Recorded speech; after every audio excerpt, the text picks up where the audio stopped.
Bonjour à toutes et à tous. Pour la LPO France,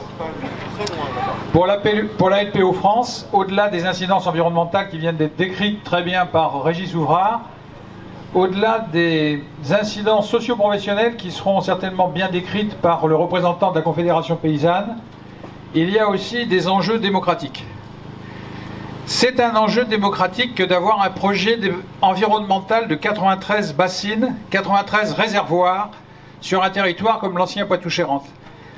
Et d'ailleurs, la Convention d'Aarhus, qui est une convention internationale signée par la France, précise et doit être traduite en droit français que 2 droits pour les citoyens doivent être respectés. Le premier droit est celui de l'information.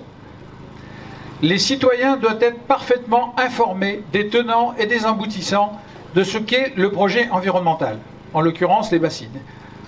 Et notamment, il doit y avoir une grande transparence, si on veut bien le décliner, sur les chiffres de prélèvement des eaux, sur les chiffres d'utilisation des eaux, sur les chiffres de consommation des eaux et le fléchage vers qui vont ces eaux. Car vous le savez, les eaux sont un bien public qui nécessite des partages parmi les différents usages. Et les usages ne sont pas que ceux d'une minorité d'agriculteurs, 4%, qui confisquent toutes ces eaux. Le deuxième droit qui doit être respecté dans la Convention d'Aarhus, qui devrait être respecté en France, c'est celui de la participation des citoyens à la décision.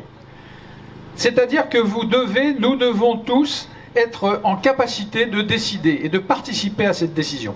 Ce n'est absolument pas le cas aujourd'hui, et je reviens malheureusement sur ce triste protocole qui a été fait sur un coin de table, avec quelques-uns, et avec, on va dire, la gentillesse ou la complicité, ça dépend, de l'État. Je le regrette, franchement je le regrette énormément, et en cela, tout ça, ce refus d'accepter une information transparente pour les citoyens, le refus de les faire participer à la décision, est un déni démocratique. Je souhaitais le souligner aujourd'hui. Merci à toutes, merci à tous.